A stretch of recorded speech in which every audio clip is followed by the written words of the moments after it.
కర్మ దోషముతో ప్రథమ వివాహానికి ప్రయత్నించేవారు వారి యొక్క జీవితంలో సుభిక్షమైనటువంటి సుఖశాంతుల్ని పొందాలంటే ఎలాంటి నిర్ణయాలు తీసుకోవాలి? జనరల్గా రాహుకర్మ రిజిస్ట్రీని తెలియజేసే నక్షత్రాలు పుష్యమి, విశాఖ మరియు శతభిష నక్షత్రాలు. ఈ 3 నక్షత్రాలు రాహుకర్మ రిజిస్ట్రీని తెలియజేస్తాయి.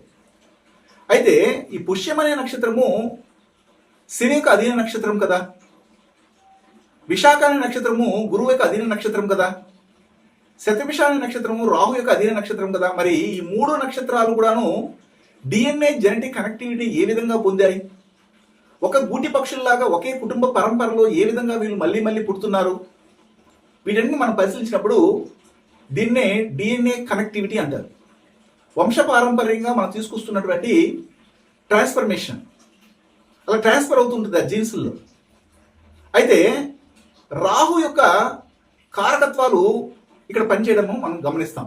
రాహు గ్రహం గురించి మనం చేయడం లేదు, రాహు తీసుకునే గ్రహ కారకత్వాలని మనం తీసుకొని ఇక్కడ చెప్పడం జరుగుతుంది. అయితే రాహువు ఉన్న ప్లేస్ని బట్టి మనం ఇవి నిర్ణయాలు తీసుకోము. ఎక్కడైతే గురువు అనే గ్రహము ఒకరి జాతక చక్రంలో ఉంటుందో దాన్ని బేస్ చేసుకుని మాత్రమే మనం ఇక్కడ విషయాన్ని పరిగణలోకి తీసుకుంటాం.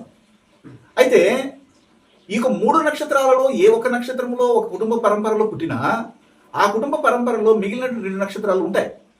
అది ఎలా చూడాలంటే రాశి పడిన నక్షత్రంగా కానీ, లగ్న పాయింట్ పడిన నక్షత్రంగా కానీ, లగ్నాధిపతి పడిన నక్షత్రంగా కానీ ఈ యొక్క పుష్యమి, విశాఖ, శతభిష నక్షత్రాల్లో ఉంటే వారికి రాహుకర్మ రిజిస్ట్రీ ఉందని, అదేవిధంగా లగ్నంలోని గురువు ఉన్నా లేదా లగ్నాధిపతితో గురువు ఉన్నా, లగ్నాధిపతితో 9వ భావం 9వ భావాధిపతి సంబంధపడిన ఇలాంటి విషయాలను తీసుకొని ధనుసు రాశి ధనుసు లగ్నంగా వారు పుట్టి ఉన్నా కానీ రాహుకర్మ రిజిస్ట్రీ ఉన్నటువంటి వారిగా మనము డిజైన్ చేసి చెప్తాం.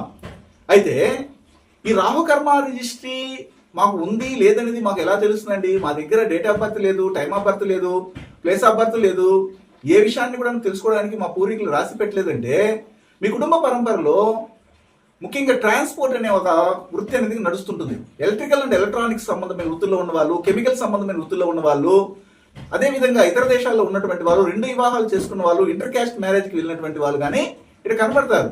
దాంతోపాటు క్యాన్సర్ సంబంధమైన వ్యాధులు, breathing problem, wheezing problem, asthma, TB, అలాగే మొలల సంబంధమైన వ్యాధులతో ఇబ్బంది పడుతున్నటువంటి వాళ్ళు, కరెంట్ షాక్ గురైనటువంటి వాళ్ళు, విష జంతువులు, విష పురుగుల చేత వాళ్ళు ఇబ్బంది పాలైనటువంటి వారి కుటుంబ పరంపరగా ఉంటుంది.